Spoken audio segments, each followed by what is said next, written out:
All right, thanks to all of you in the audience for joining us. This panel is going to try to delve into some of the big questions, revelations, and debates about the Latino vote in the 2020 general election. And I'm very happy that we have three leading experts of American politics here to do all of that with us. I'll introduce them briefly, but as always, you can learn more about them by clicking on their profiles on the Swap Card platform. First up, we have Geraldo Cadava. Geraldo is an associate professor at Northwestern University and a historian of the United States and Latin America. He focuses on Latinos in the United States and the US-Mexico borderlands. Geraldo is the author of the recent book, The Hispanic Republican, A History of Hispanics in the Republican Party since the 1950s. Also joining us is Tim Carney. Tim is a resident fellow at the American Enterprise Institute, where he works on economic competition, cronyism, civil society, localism, and religion in America. He is concurrently the commentary editor at the Washington Examiner. And last but certainly not least, we have Mayra Macias, who is the executive director of the Latino Victory Project, where she has worked since 2017. Mayra was the architect behind Latino Victory's 74% win rate in the 2018 cycle, playing a critical role in electing the most diverse congressional class in history. Mayra was named one of the American Association of Political Consultants' top 40 under 40 in 2019. So big welcome to all of you. You're all very welcome, very happy to be here with you. To kick things off, maybe to provide some context, in the 2020 general election, many political observers were surprised by swings in Hispanic communities in places like South Florida, like the Rio Grande Valley, towards the Republican Party. And in the aftermath of this, the results of the Hispanic votes from that election cycle have largely been treated as a victory for the Republican Party and as a warning sign for the Democratic Party. So let's kick things off with Geraldo. You're a historian of Hispanics in the Republican Party. How impressive was this swing in the context of how Republican presidential candidates usually fare with Hispanic voters? It's a great question. And let me just say first, thank you for hosting all of us, really, and for putting this panel together. And hello, everyone out there. I don't, see you guys here, but we'll imagine an audience that's packed to the rafters and hanging from the ceiling and all that. So, it's a great question. I think the answer, it depends on who you ask. I spent a lot of time after the election interviewing Latino Republicans, and they felt a great sense of momentum, like they had been working hard for this and had really moved the needle, and that had Democrats had underestimated a lot of their organizing efforts over the past few years. And, you saw people like Marco Rubio tweeting that the Republican Party is poised to become the working class, non-white party. And so I think there's a lot of optimism about how Republicans will do going forward among Latinos, depending on who the leader is, whether they have some of the same character traits as Trump and all of these things. But then on the other side, Democrats feel like, they're frustrated with how much attention the very slight shift toward Trump has been getting, because after all, historically, Republican candidates have won between a quarter and a third of the Latino vote, and 32% is well within that historical range. So we shouldn't be so surprised about it. And in fact, why is it getting so much attention? It's almost as though he won the Latino vote, which he certainly did not. And they would rather have us, Democrats that is, and Democratic activists and advocates would rather have us pay attention to the strong performance by Biden in Arizona, and Texas had a narrower margin of victory this time than it has in a while. And Biden's wins in states like Wisconsin, Pennsylvania, where Latinos surely contributed. So I think these are the two narratives. And I think both can be true at the same time. I mean, if I were a Democrat, I would want to, I am a Democrat, and I do want to pay attention to what happened with the Latino vote this time. I wouldn't want to just brush even a slight shift under the rug. I would like to figure out how to engage and do better next time. But I also, if I were a Republican, I wouldn't want to be too confident about what the shift meant, just because, the fact of the matter is the Republican Party has only won one popular vote in the 21st century. That has to change, I think, before Republicans can claim that all of the momentum is on their side with Latinos. And I think that, at the end of the day, 32% of a vote that 32% among an electorate that continues to grow isn't something to do somersaults about either. So I think both are true, both need attention. Great. And Myra, I want to bring you into this. You've worked primarily with progressive candidates, progressive issues. What do you think that this narrative is missed? Because it does seem oftentimes that after the election, the main narrative was that, even though the Republican Party only won 32% of the vote, it was treated as this big victory. So what is that narrative missed? And how would you rate the Democratic Party's performance among Latino voters in the 2020 election? First off, thank you so much, Gil, for hosting us. And Geraldo, thank you for setting that professorial tone. I felt like I was in a class for a second, I don't know if that's good. In the Raptors. I think you did a great job of setting up, the dichotomy. And as you said, both narratives can be true. I want to reiterate that as someone who does work within the progressive circle, it was frustrating to see so much focus placed on the margin in which Trump won, or the margin with which Biden did not win the Latino vote, and people's astonishment about that, right? Because as Geraldo pointed out, we forget historically that Republicans do carry anywhere from a quarter, and George Bush had 44% of the Latino vote. And so I think we kept saying this throughout, right? Like, the shock was, I think, more so, and this was very frustrating when we were campaigning, that people assumed, and I say people because people across the board on both sides of the aisle assumed that Latinos were going to go vote for Biden just because of Trump, right? And that's not good enough. That is just not good enough. That's not a good enough message for any candidate, regardless of party. And so when the election eve polls were coming out, I think people's astonishment was around the fact that, a third of Latino voters could somehow vote for Donald Trump. And that is, I think, what we need to interrogate, because it wasn't so much this, it wasn't so much like the surprise that Latinos voted for Republicans. It was that Latinos voted for Donald Trump. And there are so many layers to unpack there. I think right after the election, I was frustrated because there was a lot of mobilization work that went into the Latino community to make sure that Latino voters were being engaged by the Democratic Party. And at Latino Victory, we started off endorsing Julian Castro at the beginning of the cycle. Once he suspended his campaign, we supported Joe Biden. But a lot of what we did throughout the cycle was hold the Democratic candidates accountable, because what we see time and time again is that not enough engagement goes into the Latino community, right? It's not enough to go in 2 months before an election and ask Latinos for their vote. And so what I will say was very encouraging, and why people were frustrated that so much focus was being placed on that margin with which Donald Trump won Latinos, is that, there was a lot of movement work happening to ensure that Democrats were investing in culturally competent Latino engagement, that they were doing it early on. And I can say the same thing on the Republican side. There were Republican groups that were in certain states like Florida year round doing that engagement work, right? And so I think taking a step back, like, that needs to be the alarm that we're sounding when we're thinking about Latino voters. Regardless of what party you're representing, the investment should not happen a couple months before the election cycle. The investment should be year round. And if there are places in which Democrats did not fare as well as they expected, such as, in the Valley, in Texas, and in Florida, what are we doing to make sure that we're engaging the Latino community, right? Because something there didn't click, whether it was because we weren't there early enough.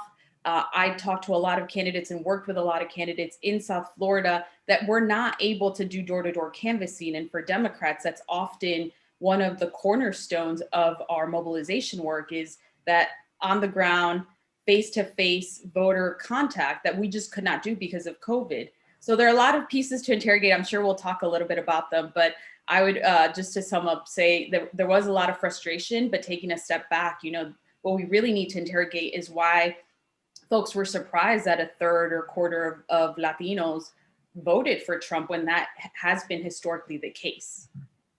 Great. And Tim, I want to bring you in. I want to make sure that you get a chance to respond to what's been said here thus far. And I also wonder if in doing so, you could comment on something that you've written about previously, which is the traditional approach of the Republican Party to winning Hispanic voters. You've mentioned there have been establishment figures like Karl Rove, who or other just establishments or mainstream Republican strategists who have argued that the way that you win Latinos is basically through more moderate Republican politics, through signals on things like immigration reform. I think Donald Trump is very much the opposite of all of that, and we saw this result. So can you comment on that just a little bit, what your insight on that is? Yeah, and so that's what the surprise was in some Republican circles, at least, was that we were told George Bush did well with the Hispanic vote, right? And we were told that that had to do with his sort of softer stance, his more liberal stance on immigration. And so during the Bush years, I just remember Rove and Ken Mellman and all these people coming out and saying, Hispanics are a growing part of the electorate, a growing part of the population. We need to win more than the 35% Bush got his first time around or whatever. We need all Republicans to win it. So here's what we do. And then they would lay out an immigration plan. But that was all they would do. Myra's talking about engagement. I looked at where the Republican Party spent money, the Bush-Obama years in congressional races. If there was more than 33% of a district was Hispanic, the odds were Republicans spent no money. If it was more than 40%, no, Republicans just gave up on it. So they weren't even trying to win. They weren't going and knocking on doors and saying, please vote for us. So my very cynical interpretation was the Chamber of Commerce wanted guest worker programs and other ways to have more low-wage workers, and Republicans tried to come up with a story for it that sounded like this is politically prudent, this is culturally sensitive, but they didn't actually try to win the Hispanic vote. So that's why it was surprising to Republicans, because there was this story. And 2015-16 Republican primary, again and again, all these lobbyists, party leaders, et cetera, said, if we don't get immigration reform, or if we do get Trump as a nominee, Republicans are dead in the water because they will crater on the Hispanic vote. And then this time around, Trump outperforms Romney on the Hispanic vote by what, 8%? So that's the other thing. Can I follow up on that? I'm so curious. First of all, are you saying, I asked, can I, and then I just jumped in. I hope that's okay. Go ahead. But does that mean that, okay, you mentioned a third and 40%. Does that mean Republicans, did commit more money to places with smaller Latino populations, like 20? But I guess that would be just because. Yeah, that those seemed winnable. But I'm not a statistician. I worked with some, but basically, after you got above 10% Hispanic, there was a steady drop off in Republicans' willingness to spend money in those districts. And so if it was, almost half Hispanic, Republicans just didn't try to win it on the congressional level. And the last thing I want to say, that we should go on where Trump is, because this is interesting. And I don't say we have to go there now, but at some point in this conversation, Donald Trump was supposed to be total poison for getting non-white voters, because he was the simplest way to put it, the most racist president and the most racist Republican nominee we've had in my lifetime by far. So why? Well, maybe the ways in which he was racist were not ways that matter to working class Hispanic voters, which is to say, the Charlottesville thing. He didn't come out and say, well, these white supremacists, they have a point. No, he just refused. He said stupid stuff that didn't make sense, and then he refused to condemn the bad guys. So that's not the same as like expressing a racist view. That's lacking any sensitivity on racial issues. And for those of us sort of in this room, like college educated, you're raised with certain sensitivities. You're brought up to become effectively an elite. You try to not just not be racist, you try to be racially sensitive. Well, maybe that racial insensitivity that doesn't bug the working class white and is one reason they love Trump, maybe it doesn't bug the working class non-white too. That's something I have no idea about, but I would love to see, like, what did you think when he said this about the Mexican judge, Gonzalo Curiel? He called the Mexican judge, he's from Indiana. What did you think when he said this? What did you think when he said, you know, Mexico's not sending their best? How does that make you feel? That's the sort of the focus groups I would love to see with the Hispanic. Seemingly from the data, as far as I know, the working class vote in the Hispanic population was what shifted, working class male particularly, was what shifted from either not voting to Trump or maybe even from Democrat to Trump. Great. And Myra, yeah, I was about to say, I saw you unmuted yourself, so go ahead. No, just to complicate a little bit of what Tim said, because I've been thinking a lot about this, and it might not even be to your point about the racial sensitivity. Like, there are Latinos that are very prejudiced and anti-Black, right? And some of those sentiments, whether they're Democrats or Republicans, some of those sentiments speak to them. And the question that I've been asking myself is, like, what work are we doing to make sure that as a community we're tackling that? Because I can tell you anecdotally, I have had conversations with people in my family. I'm from Chicago, Blue City in Illinois, right?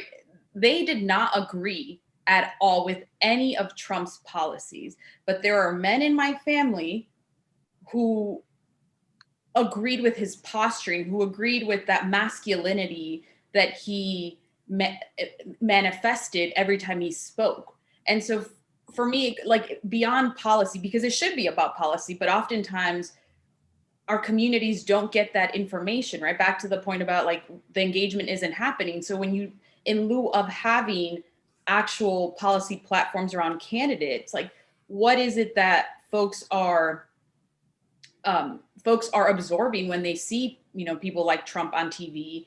And what I have been just racking my brain around is, like, what work am I doing, even within my own community and my own family, to really interrogate those sentiments, which, again, like, they have told me to my face, I do not agree with anything that Donald Trump says, none of the policy, but I like the way he did X, Y, and Z. And, like, that is what I think we're not talking about as either party, right? We're not really interrogating that, in part because I think that's a beast of an issue to really tackle. And I don't think either party wants to start opening that can of worms, but it is incumbent upon us as Latino leaders, as folks who do this work within our community, to start interrogating some of these questions that, again, almost superseded the policy and the policy that was harmful to folks in my community, right? Like, why is it that these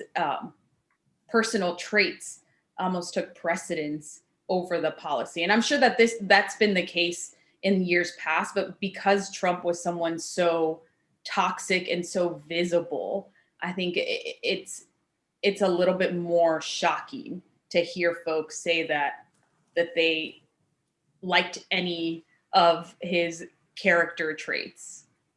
Right. And Myra, I'd like to stay with you, because we've talked a fair deal so far about Hispanic Republicans.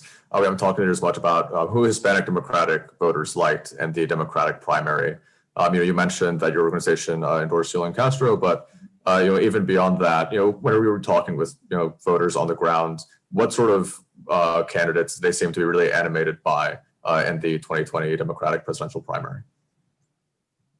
What I have seen and what we saw the most is that there, again, and I feel like I'm going to sound like a broken record, but this is like the hill I will die on. There's just such a lack of information and access. The bar is so low and has been so low for so many cycles that there just is not very often do candidates reach out to our communities early in culturally competent ways. So I think it generally varied. Like, I can talk about the polling that we saw, and Univision did a great job this cycle of, like, constantly polling during the Democratic primary. And it was, between Biden and Bernie and then Warren and Julian. But what we saw, depending on the state we went to, was just the candidates who were taking the time to actually engage. So in some states, some candidates had better ground game and were doing that work. Kamala Harris had great, groundwork in Nevada. One of the events that she hosted, I think it was actually her first event that she hosted, she did this thing which seems in hindsight very simple and yet was so symbolic and so monumental in creating access to the Latino community. She hosted a rally like any other candidate, and they offered headsets for, you know, on-site translation. And that, because it just wasn't the norm, seems so monumental to so many people who were able to go in. And oftentimes, you know, language bars access to hear directly from candidates. People that might not have gone to a presidential primary event because, you know, they either felt like it wasn't for them, or that information wasn't conveyed to them, or they just weren't going to be able to access that information on site. Like, we're able to show up and listen directly to Kamala Harris through these headsets. And it became such a big deal because, again, for so long, the bar has been so low in terms of how are we creating entry points for folks who aren't part of the usual political targeting or the political universe, and how are we making it accessible for people who might not have English as their first language, or might speak English but might not be comfortable understanding, you know, policy points in that language. And so, all to say that it really varied from state. It varied in the timing, but what we saw underlying all of those ebbs and flows is that the candidates who did the work, the candidates who invested in engaging the Latino community in a culturally competent way, right? Like, I'm not saying translate something to Spanish and have it be relevant, but that really took the time to meet the community where it was at, that would go to those, you know, common places in the respective early primary states where the community would be. Those were the ones that we kept hearing about, Well, ebbed and flowed. I would like to ask Myra and Geraldo about some other Democratic primaries that really interested me, where I've just glanced at the data. But when Alexandria Ocasio-Cortez beat Joe Crowley, upset him in that primary in New York, the earliest analyses I saw showed that she won by getting kind of the hipster vote, and that Crowley's strong point was the working class Hispanic and Black vote. And then if you saw the primary attempt by Joe Kennedy against Ed Markey in Massachusetts, Kennedy was kind of challenging Markey from the right, and he did much better. He did better against among working class whites. You know, you would think like the Matt Damon character in the movie, but much more interestingly, he did better among the working class Hispanics. I don't know who plays that character in the movie, but that in those two primaries, at least, my surface analysis is that the ideological progressive did worse among the Hispanic vote than kind of the rough and tumble moderate. Is that right? What do you think about that? I don't know if Geraldo wants to start. I have lots of thoughts. I would love to hear your thoughts first. I have a couple myself, but mainly based on like interviews with Latino Republicans, but I'd love to hear your thoughts about it too. Yeah, so again, I go back to the question of just like engagement and access and information. And Joe Kennedy has, well, one, speaks Spanish, right? So that's a plus. He has a history of engaging the Latino community in Boston and Massachusetts. So I know a ton of like our candidates, endorsed candidates who were supporting him in the primary. But I also know that there were, you know, other progressive Latinos within the state that were also supporting him. So it's hard, like, in the way that we say Latinos are not a monolith, I don't expect Latino voters to vote purely on like an ideological spectrum, right? I think it is a mixture of ideology, but also like your ideology doesn't matter if I don't know about it. And so a lot of it is just access and providing information. And so with AOC, I agree in her initial race that was the case, but AOC has also, because she's so young, because many young progressive Latinos and even non-progressive Latinos see themselves represented in her, like she has garnered that support that maybe she didn't have in her primary when she won, because again, people didn't know who she was. And you have Joe Crowley, who's been there forever and has been engaging the communities for such a long time that, you know, that's who folks were supporting. So I do think it is in larger part than ideology. I think it's a question of information and access, because again, if I don't know you exist, and even though your ideology might align with mine, like that doesn't matter, because that information is not made accessible to me. And therefore I'm going with the person who shows up, right? I'm going with the person that I've seen time and time again, coming to these festivals, coming to like our church gatherings. But that's not to say, because I've seen, again, in my own family, my anecdotal evidence, I've seen the way that AOC has really piqued the interest of so many young Latinos, young people of color who felt so disillusioned in politics that they weren't engaged, that are now participating. And maybe their ideology isn't 100% with her, but what she represents, because of her ability to make people feel not just seen, but feel like they have a say in our government, has been truly powerful. Great. Geraldo, anything to add?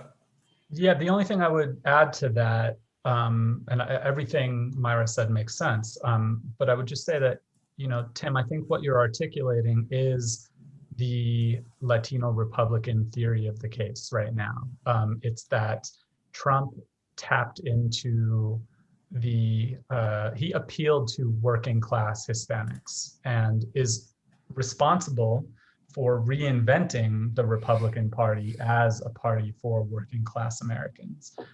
And a lot of the people that I've spoken with, a lot of the Latino Republicans I've spoken with, have said that working class Latinos, especially those who live in the non-urban areas where Trump did particularly well, are more culturally conservative than other Latinos. Now, I think that's a theory, and it's worth looking into. I mean, it's worth exploring, like what was Trump's appeal among working class Latinos. But I think right now, you know, which party will represent working class Americans going forward, that I think will be a debate. That's going to be hard fought territory, I think, over the next few years, in the same way that, you know, a conclusion of 2016 was that, oh, it's about the suburbs, you know, it's about the white working class in the Midwest or something. That was like the theory out of 2016, between 2016 and 2020. And I think, you know, a fight over working class Americans will be the fight over the next 4 years. And I don't, you know, I think there's a lot worth interrogating. I mean, I've been interested too in these data visualizations done by the New York Times and others that showed that it wasn't just South Florida and the Rio Grande Valley, but even in Cook County and Los Angeles County and, you know, Northern Philadelphia and the Bronx, there was a marked shift among immigrant communities toward Trump. And I was thinking about that earlier, Tim, when you were talking about places where Republicans didn't spend money at all, but still performed pretty well. And I mean, Cook County, I can't imagine being a place where the Trump campaign spent a lot of money, or LA County or Philadelphia or wherever. So I think for that reason, it's worth looking into. I mean, it's worth looking into to know what's going on. I think right now we just have the data that something happened, but I don't know that we have complete explanations for why it happened.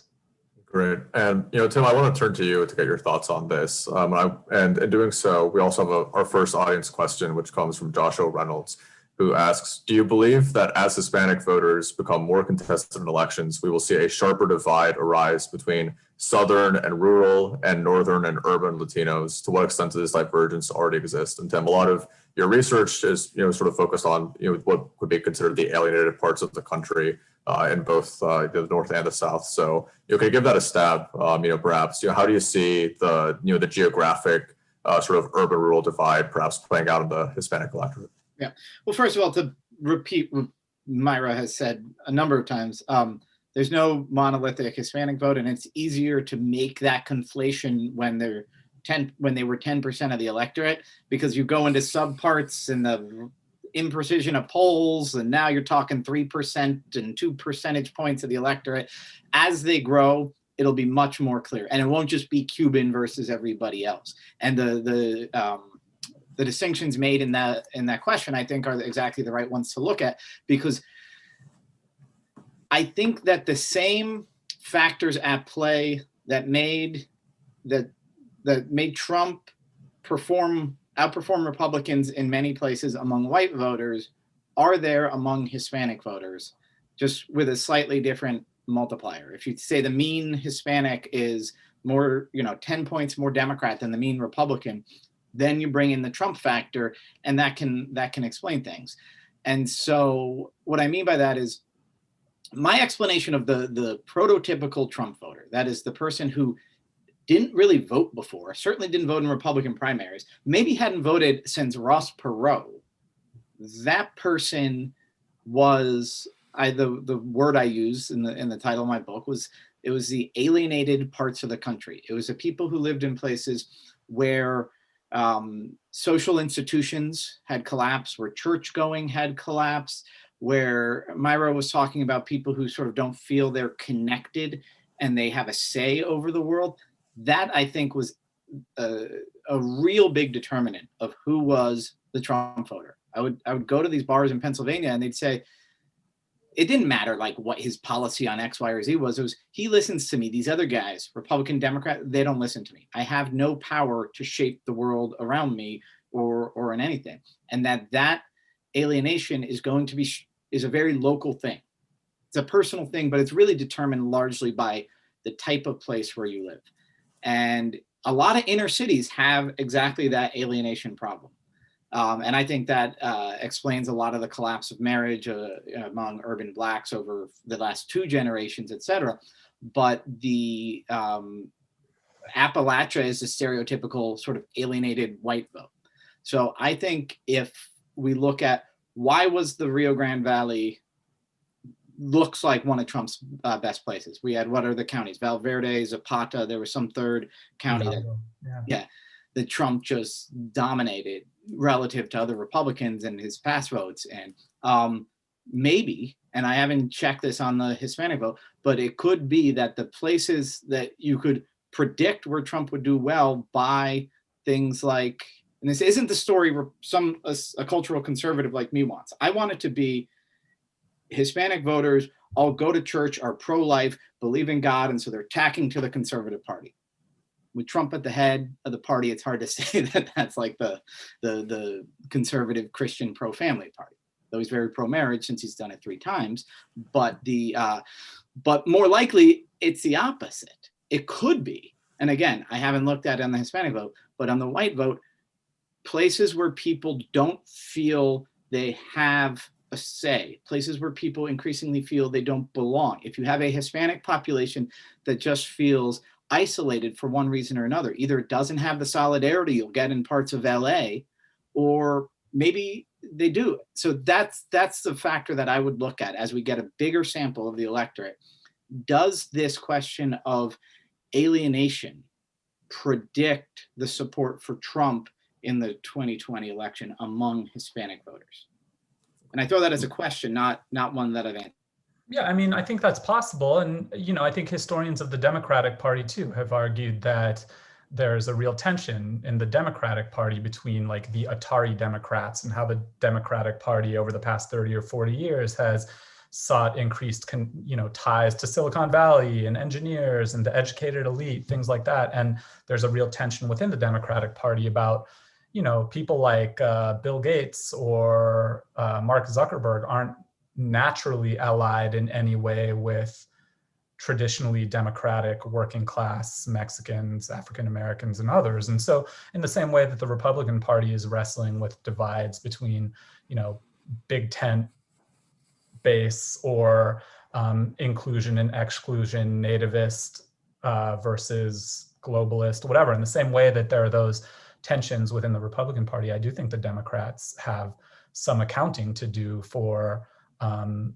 who they represent, what the Democratic coalition is. And I think, I expect that was at least part of the explanation for Latinos, in addition to some of the things Myra was saying about ground game and outreach and engagement in a sustained way.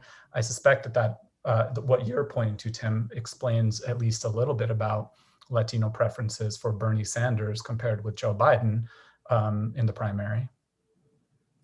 Great. Myra, anything to add on this? So I would love a world in which both parties are investing in our community and that the community's decision does become about policy, because I believe that the Democratic Party will win each and every time. I think because that's not the case, right? Like that, as I've said already, I wish it were about policy, but a lot of it is just about access. And I use this metaphor during a briefing we had with some folks within a coalition to explain, because again, people outside of the Latino community just couldn't fathom. And I would extend this, people outside or like people of color couldn't fathom why a person of color could dare vote for Trump. And I use this metaphor that we use internally all the time, and it is ridiculous, but I think it helped drive the point home about like the importance of engagement, the importance of information.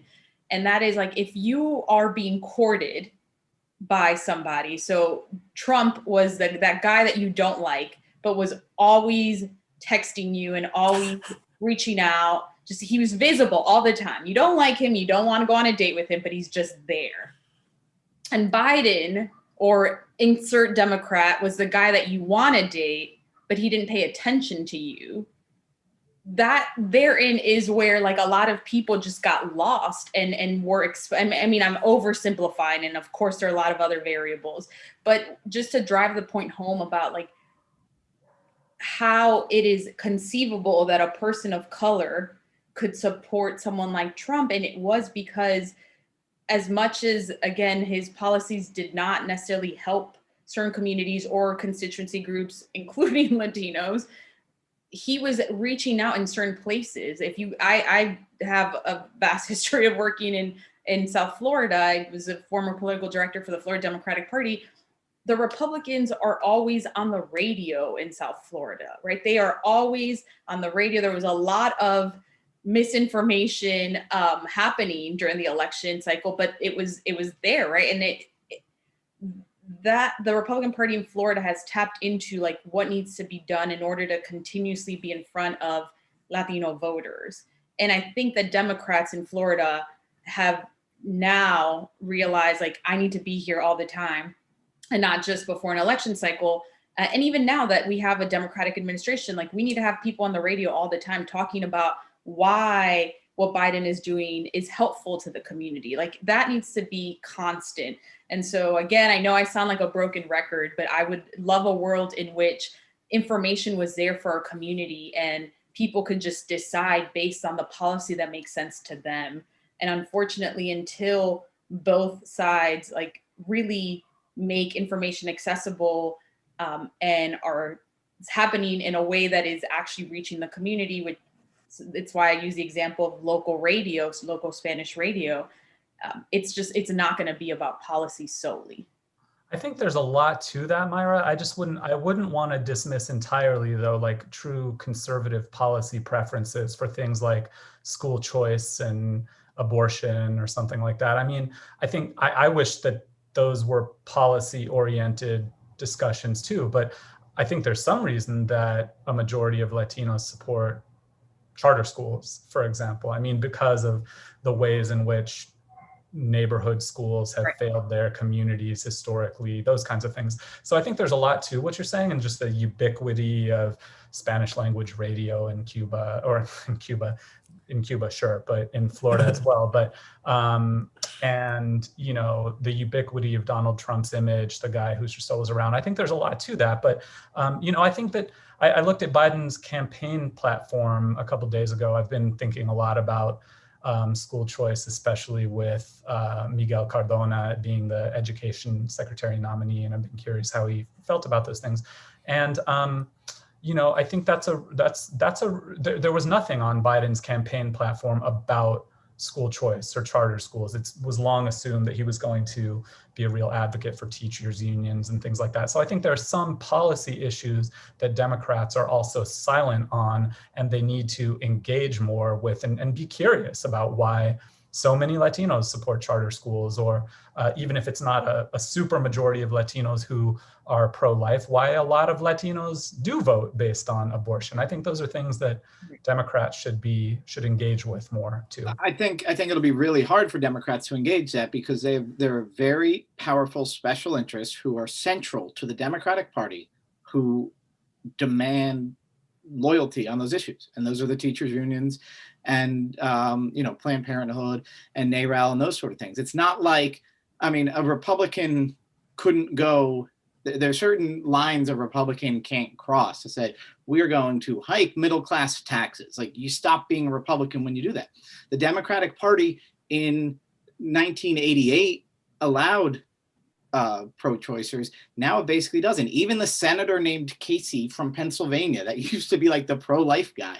Cuomo used to be I'm personally pro-life. Now the Casey is pro-choice, and the Cuomo says, if you're pro-life, you're not welcome in New York State.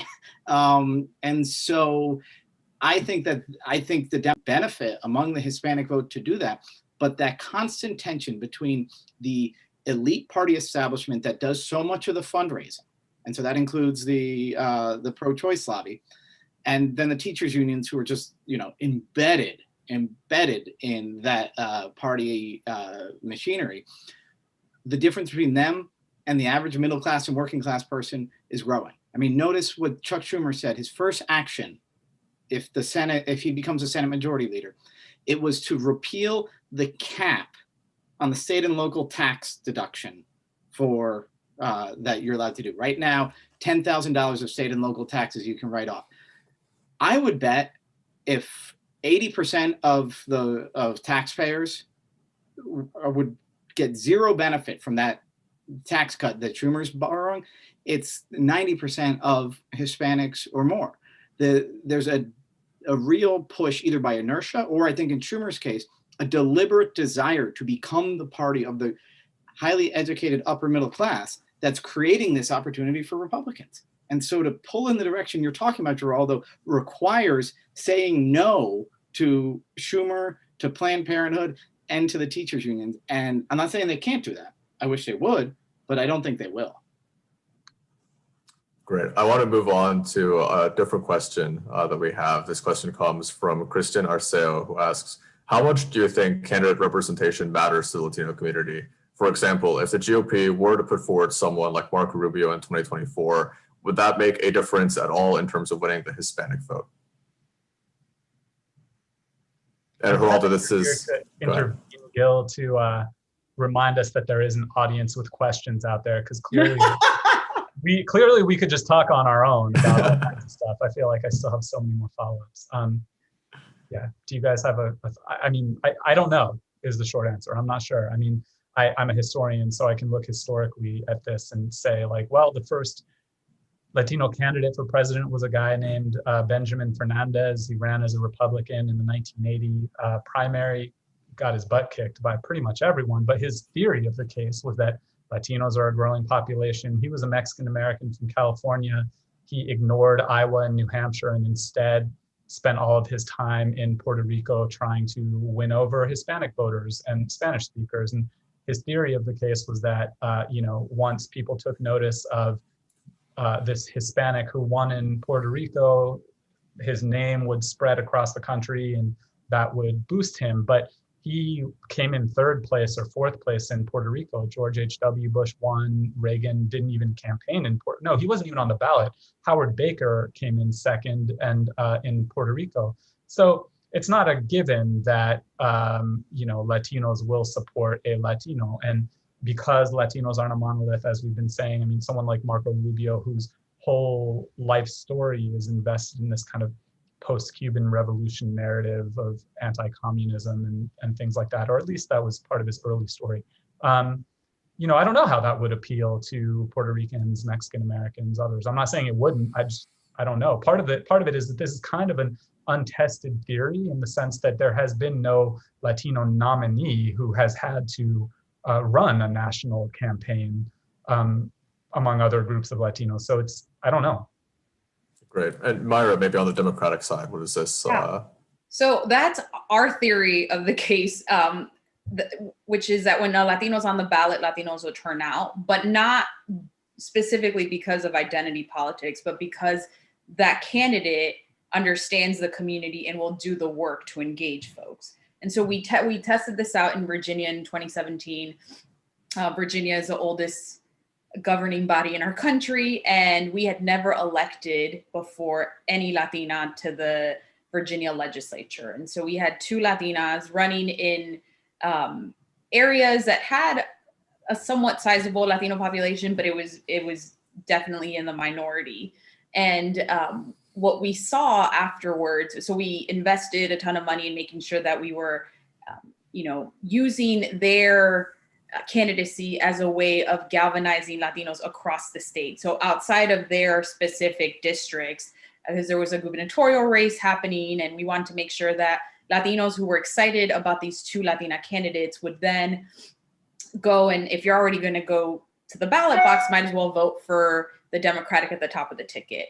And so what we saw once we did a post-election analysis is that the Latino turnout in both of their districts was above the state average, which we assumed, but that it bled over into the neighboring districts, so that Latino voter turnout in the neighboring districts was also above the state average. And I'm not saying that because they were Latinas, like that is why Latino voters turned out, but they did the work of engaging. They went on those Spanish news shows, they went on Spanish radio. And so more than anything, I think that having a Latino candidate is just another entry point. It opens the door for folks who might not necessarily follow politics or be engaged to say like, hey, this person speaks to me. Let me learn more, let me delve and actually, pay attention. And so that's the theory that we focus our work on, and we go all over the country making sure to find candidates that are Latinos, that support our values and policy issues, but more importantly, that are not afraid to do that work and go and meet the community where it's at. Well, so you mentioned Virginia governor, and so that reminds me of another issue. I'm not sure how it plays with Latino voters versus sort of your upper middle class white. So I live in Montgomery County, Maryland, which has a lot of really wealthy parts. I live in a largely Salvadoran place. And from my back deck over the summer, I heard 5 gunshots, and it was another MS-13 killing. And we have not very many murders in Montgomery County. And where I live, basically every one of them was MS-13, and every single victim was Hispanic, and I think every single victim was Salvadoran. So Gillespie in Virginia got a lot of flack for ads he ran with very violent, stereotypical images about MS-13. Now, he seemed to be equating all Central American immigration with gangs, but the reaction I saw just seemed so tone deaf. People saying, oh, MS-13, as if that wasn't a problem. If you're Salvadoran in my neighborhood, a Salvadoran parent, you're worried your 14-year-old son is going to be killed by exactly these people. If you're a rich white parent in Chevy Chase, Maryland, you're not worried about MS-13, and maybe you laugh at that. So did Gillespie do something?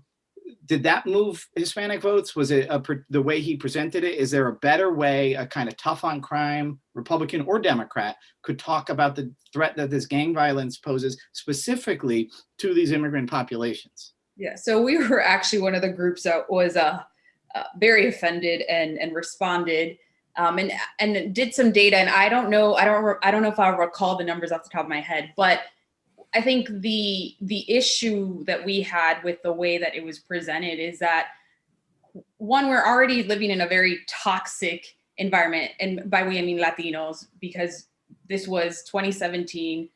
Trump had already started his xenophobic, anti-immigrant, anti-Latino rhetoric. And so to take an issue that could be that could have been dealt with in a very real way and has very real implications, and essentially use it to dehumanize a whole group of people that already feel attacked, is what we took issue with. Like, if he was trying to actually deal with the MS-13 problem, there are ways to do that, but to create an ad that is using images that are not even of MS-13, images of Salvadorian prisoners in a Salvadorian prison to just scare, like, we took it as you're trying to scare white people into voting for you. And that is just, that's not, in all earnest, if he was trying to deal with the issue, he would have dealt with it much more delicately. You're fear mongering at this point.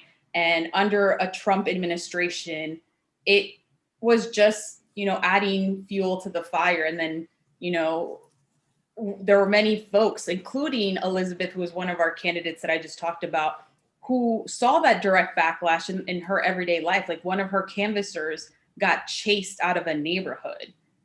And I'm not saying it's because of the Gillespie video, but what I'm saying is that the more that people feel empowered to dehumanize a group of people, the more that we see hate crime increasing, right? The more that we saw hate crime increasing under the Trump administration, because that rhetoric became so commonplace and became so visible and out in public. And we did do some polling afterwards to see how the Latino community felt about the Gillespie ads, how the African-American community felt about the Gillespie ads, how the white community felt. And what we actually saw was that once we brought attention to it, because we ran some IEs bringing attention to the ad, it actually moved white voters the most. And I want to say it was like a 50-point shift, that once we brought attention to how racist that ad was, white voters actually moved 50 points to Northam. And the 50 points is the only number I remember, but I'm happy to follow up and share. It's also, we conducted the polling with Latino Decision, so it's on their website. But it was very interesting to see, because I would have assumed that Latino voters would have been moved the most, and they were moved in part. Like, I don't think Latinos had been paying attention to that race prior to that Gillespie ad, right? Because you have two, white guys running for governor, and Ralph Northam is not progressive, right? Like, they have very moderate platforms, and all of a sudden you have one guy who's, attacking your entire community. And so that, I think that moment actually backfired for Gillespie within the Latino community, because it galvanized a lot of people to say, like, no, we need to support Ralph Northam, and here's why. But it also, to my surprise, heavily shifted white voters. And I would love to have, done some more work to figure out why that is. But that was the group that moved the most out of all the groups that we surveyed. I mean, it is an interesting question, how you draw attention to a real concern in a community without it having broader implications or consequences for the community as a whole. In this case, I don't know a lot about this case, but it also reminds me of post SB 1070 in Arizona, where police departments reported a spike in calls from ordinary Arizonans saying, reporting, oh, I see a Mexican over here, like, you should come check this out. Or what was the other one? Oh yeah, like Trump's speech in Phoenix in August of 2016, where he brought, 8 mothers or something who had lost children allegedly due to cartel violence. And yeah, sure. I'm sure that there are Americans who have been killed by undocumented immigrants. I'm sure that happens, but how do you draw attention to that issue without it having far-ranging consequences? I mean, that seems like an interesting question, but to me, the consequences of that were pretty devastating. Not with the Gillespie ad. What's that? I said the Gillespie ad will be the how not to do this. Right. Thank you for that. We have about 6 minutes left here, and I want to end with half a question, half an observation. It comes from one of our students, Sarah George. She addresses it specifically to you, Myra. She says, the dating analogy is great. I'm curious, as a Democratic advocate, would you want the Republican Party to become a contender for Latino votes? It seems that, oftentimes, there might be a split, or something that sort of comes up in your book a little bit between, Hispanic Republicans, Democratic Hispanics, both wanting, the Democratic Republican parties to pay more attention to their communities. So, how do you sort of manage that tension of, not wanting people to perceive Hispanics as a monolith, but also ultimately wanting them and wanting everyone, more or less to agree with, our own personal political convictions. If, we can go quickly around in the 5 minutes that we have left, but we'll start with you, Myra.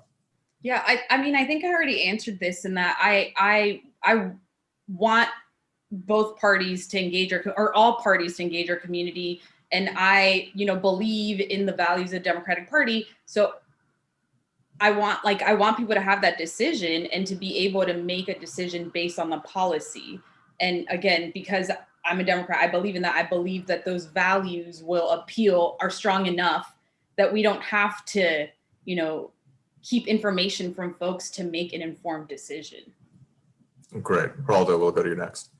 Yeah, I mean, this question, I think the question/comment is kind of tied up with this broader question of whether, I think it's tied up at least with whether Latinos are a bloc or individual swing voters or something. And I've had people, Democratic pollsters and advocates, tell me quietly that they think there would be better policy outcomes for Latinos if Latinos were more of a swing vote that both parties had to fight for equally in order to win. But they don't want to say that more loudly because they also think that, what they're worried about if Latinos aren't seen as a bloc that votes together is that, politicians on Capitol Hill will respond by saying like, well, if there isn't really power in numbers, if you guys don't really care about immigration, why should we care about immigration? Why should we spend so much political capital on immigration reform if it seems like, it's an issue that Latinos don't even care about primarily? And it's not that they don't, but just primarily. So,